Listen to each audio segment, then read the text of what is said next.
Happy New Year's Eve, everyone. Welcome back to Saltwater Stories. This year, we've journeyed from those vibrant coral reefs to the deepest trenches. But for the last episode of 2024, Ooh, I like that last episode of the year. we wanted something special, Yeah. a story of hope and resilience. So Okay, I'm ready. get ready, because today, we're celebrating the magnificent humpback whale. What a perfect choice. Humpback whales are way more than just a pretty fluke. They're icons, masters of song and travel, and honestly, their comeback story, it's truly inspiring. Exactly. They really do capture our imaginations. But I bet there are some things about them that would surprise even, like, the most devoted whale watchers. Did you know some cultures see them as more than just animals? Yeah, it's fascinating how they're woven into different cultures, stories, and belief Yeah. systems. It's like they're more than just creatures of the ocean. It's true. For centuries, different cultures have viewed humpback whales as these symbols of power, wisdom, and even good luck. Take the Inuit people of the Arctic, for example. They believe that the northern lights are actually humpback whales playing in the sky. Oh, wow. That's amazing. It makes you wonder how ancient civilizations interpreted those massive breaches or those long, mysterious migrations. I know, right? Imagine seeing a humpback breach for the first time thousands of years ago. It's easy to see why they were seen as mythical creatures or even gods. And their migrations, these incredible journeys that span thousands of miles, it's like they were connected to the cycles of life and the seasons. It's like they were swimming through the stories and beliefs of entire cultures. And it doesn't seem like that fascination has faded over time. I mean, think about all the art and literature inspired by these creatures. Oh, for sure. From ancient cave paintings to modern-day documentaries, they continue to capture our imaginations. And that connection isn't just artistic, it's actually fueled conservation efforts, making them this symbol of hope for protecting our oceans. Oh, they're swimming through our stories and our hearts. And speaking of hearts, I think mine skipped a beat the first time I saw a humpback breach.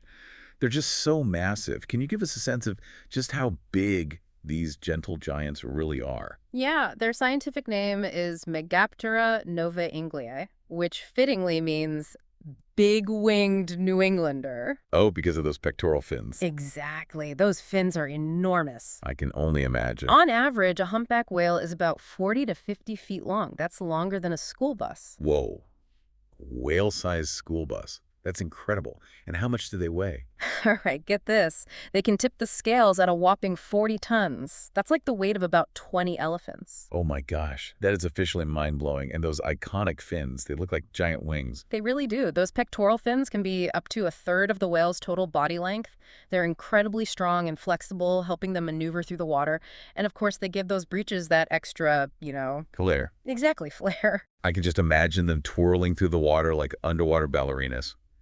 But where can we find these amazing creatures? Are they hanging out in specific spots, or are they globe-trotting? You know what? Humpback whales are found in all the major oceans, from those icy waters of the Arctic to the warm tropical seas. They're true world travelers. They are. So they're practically everywhere. But why would they travel such vast distances if food is plentiful in one area? Well, it's all about finding the best spots for feasting and family. During those summer months, humpback whales head to colder, nutrient-rich waters to feed on krill and small fish. They basically bulk up in these polar pantries to prepare for their long journeys. So it's like a summer vacation at an all-you-can-eat krill buffet. But then what happens? When winter arrives, it's time for romance. Humpback whales migrate thousands of miles to warmer, tropical waters to breed and give birth. These areas become like whale nurseries, offering calmer waters and protection from predators. It's like they're following an ancient map to the best whale resorts the ocean has to offer. Do those baby whales, the calves, inherit those incredible travel genes right away? Oh, newborn humpback calves are about 10 to 15 feet long when they're born. That's about the size of a car. They can't travel those long distances right away, but they grow quickly thanks to their mother's rich, fatty milk. Whale milk. That's fascinating. So the mothers stay with their calves in those warmer waters while they grow. Exactly. Mother humpbacks are incredibly devoted. They stay close to their calves, protecting them from predators and teaching them how to swim, dive, and even find food. Oh, it's like whale preschool. They're learning everything they need to know for their future ocean adventures. But what about those legendary humpback whale songs? Are we about to enter the whaley wonderful world of music? Oh, get ready to be serenaded because humpback whale songs are like one of the most complex and beautiful forms of communication in the entire animal kingdom. I've heard snippets of whale songs before, and they are so haunting and mesmerizing. But what are they actually saying to each other? Is it all about whale romance? Or is there more to it? Well, it's like an underwater opera, but with a purpose. Back in the 1960s, researchers were amazed to discover that these weren't just random noises. They were intricate songs with repeating patterns, themes, and even like moments of improvisation. Wait, so they're composing underwater symphonies. Do they have their own whaley top 40 charts? hmm That's a great question. While we may not know their musical tastes, we do believe these songs play a vital role in communication, from attracting mates to navigating those vast oceans. And get this, each population of humpbacks has its own unique song dialect that actually evolves over time. So they're like regional accents, but for whales. I can just imagine them saying, "Welcome to the Pacific, dude." Exactly.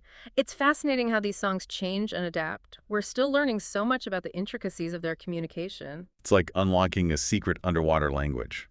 But speaking of remarkable abilities, have you heard about the incredible way humpback whales hunt? I'm talking about bubble net feeding. Is it as cool as it sounds? Oh, it's even cooler than it sounds. Just imagine a group of whales working together, blowing a curtain of bubbles to trap schools of fish or krill. It's like they're creating their own underwater fishing net. Wow. Talk about teamwork, making the dream work. They blow bubbles, corral their prey, and then bam, dinner is served. Precisely. It's a stunning display of cooperation and intelligence. It also shows how important krill is to their diet. Which makes me think about how climate change and warming waters are affecting krill populations. If there's less krill, that must have a huge impact on the humpbacks, right? Sadly, you're right. Climate change is a major concern. Warming waters disrupt that delicate balance of the ocean ecosystem, impacting everything from krill abundance to the distribution of prey. It's like changing the menu at the humpback's favorite restaurant. And that's not the only challenge they face, right? I mean, there's also the legacy of commercial whaling. Unfortunately, yes. For centuries, humpback whales were hunted relentlessly, pushing them to the brink of extinction. It's a dark chapter in human history, one that we shouldn't forget. It's heartbreaking to think about how close we came to losing these magnificent creatures. But thankfully, there's a silver lining to this story, right? Things started to change when the International Whaling Commission put a stop to commercial whaling in 1982. Oh, that was a turning point for humpback whales and other whale species. The moratorium gave them a chance to recover, and honestly, in some areas, the results have been remarkable. It's a testament to their resilience and the power of conservation efforts. But I imagine they still face threats today, even with these protections in place. You're right. In addition to climate change, there's increasing ocean noise pollution from shipping traffic, sonar, and other human activities. This noise can interfere with their ability to communicate, navigate, and even find food. It's like trying to have a conversation at a rock concert. That must be so stressful for them. Are there other threats we should be aware of? Sadly, yes. Entanglement in fishing gear and collisions with ships are also serious concerns. And plastic pollution is a growing problem as whales can accidentally ingest plastic debris, mistaking it for food. It's a stark reminder that our actions have consequences for these animals and the whole ocean ecosystem. But amidst all these challenges, are there any, glimmers of hope? Are there things we can do to help ensure these magnificent creatures continue to thrive? Absolutely. The fact that some populations have rebounded so well shows just how resilient these animals are. And there are a lot of things we can do to support their recovery and protect them from future threats. Like what? I'm ready to roll up my sleeves and be part of the solution. Well, for starters, supporting organizations dedicated to marine conservation. They're on the front lines conducting research, advocating for policy changes, and rescuing entangled whales. So putting our money where our mouth is, what else can we do on an individual level? I mean, most of us aren't marine biologists or whale rescuers.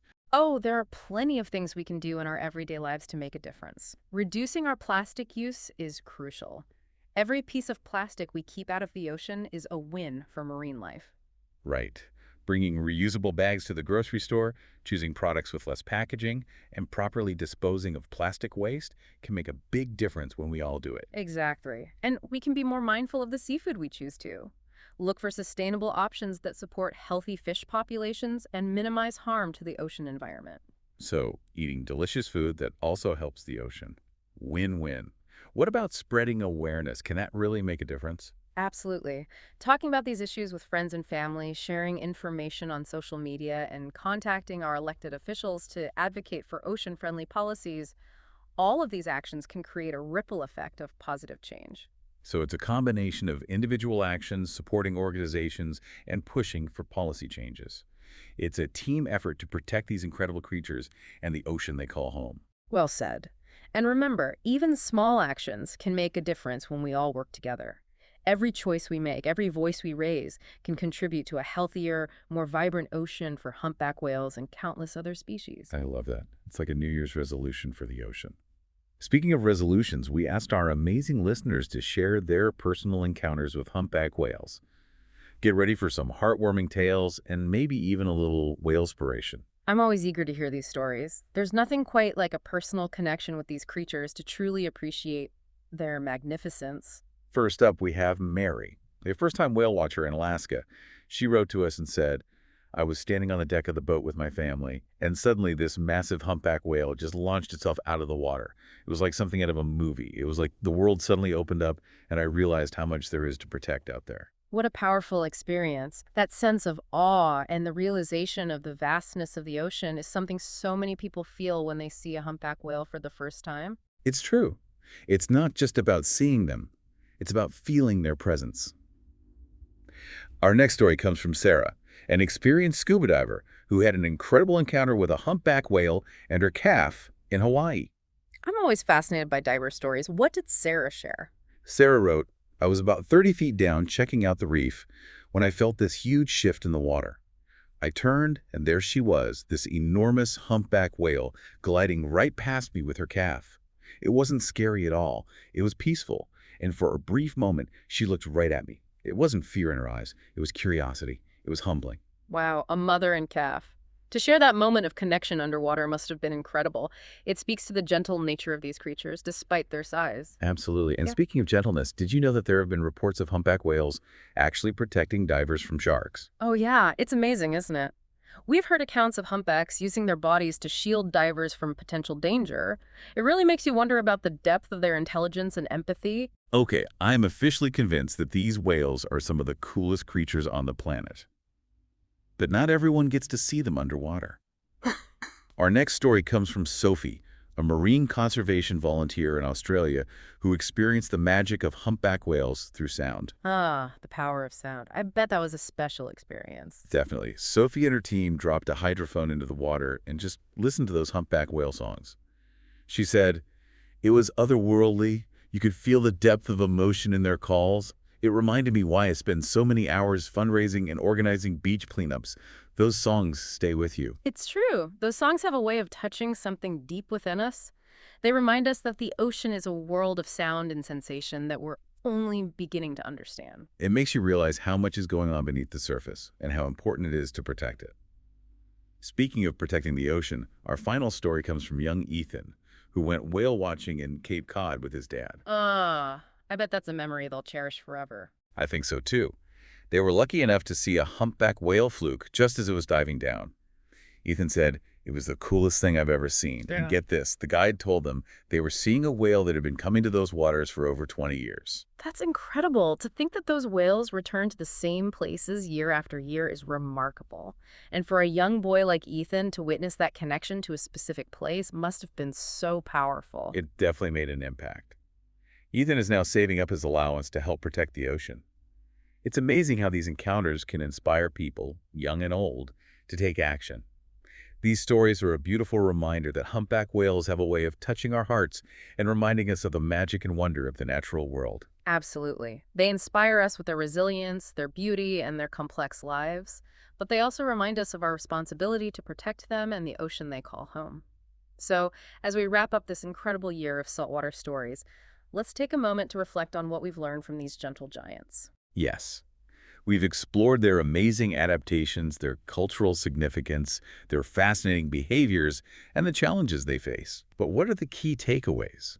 What can we learn from these incredible creatures as we head into a new year? I think one of the biggest takeaways is that humpback whales are, a symbol of resilience. They were hunted to the brink, but they've made this remarkable comeback in many areas thanks to conservation efforts and international cooperation. It really shows what we can accomplish when we work together. And their recovery isn't just good for the humpbacks. It actually benefits that whole ocean ecosystem. Precisely. Humpbacks play a vital role in maintaining a healthy balance of marine life. They're like the gardeners of the sea. Gardeners. Yeah, helping to, fertilize the ocean and keep things in check. And They do all that just by swimming around, eating, and, you know, doing what whales do. It's incredible.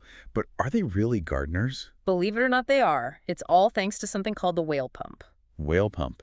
Okay, now I'm really intrigued. Tell me more. So, when whales dive deep to feed and then return to the surface to breathe, they bring nutrients from those depths up to the surface waters.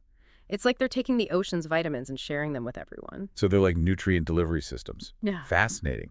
What happens to those nutrients once they're at the surface? Those nutrients act like fertilizer for tiny plant-like organisms called phytoplankton.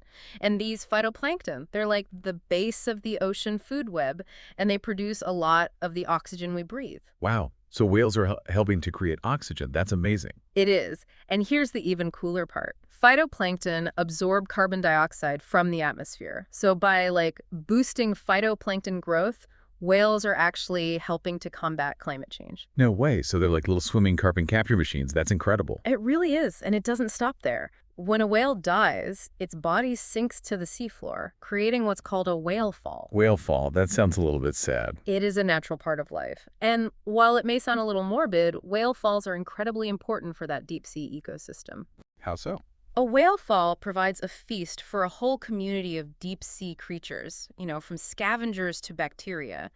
This process recycles nutrients and supports biodiversity in one of the most extreme environments on Earth. Wow. So even in death, whales are giving back to the ocean. It's like a circle of life down there. Exactly. Their entire life cycle, from their migrations to their feeding habits to their eventual return to the seafloor, contributes to a healthy, balanced ocean. It's a powerful reminder that everything in nature is connected. Protecting humpbacks isn't just about saving one species. It's about protecting that whole web of life that ultimately sustains us all. Well said. As we head into a new year, let's carry that message of interconnectedness with us. Let's be inspired by the humpback whale's journey and work together to create a world where both humans and nature can thrive. I love that. Let's make 2025 the year we all make a splash for ocean conservation. We can all do our part to reduce plastic pollution, choose sustainable seafood, and support organizations working to protect marine life. Absolutely. Even small actions can add up to make a big difference. So as we say goodbye to 2024 and hello to a brand new year, let's remember those lessons we've learned from these gentle giants. Let's be resilient, hopeful, and committed to protecting our oceans. Happy New Year, everyone, and thank you for joining us on this incredible journey through the world of humpback whales. From all of us at Saltwater Stories, we wish you a happy, healthy, and ocean-friendly new year.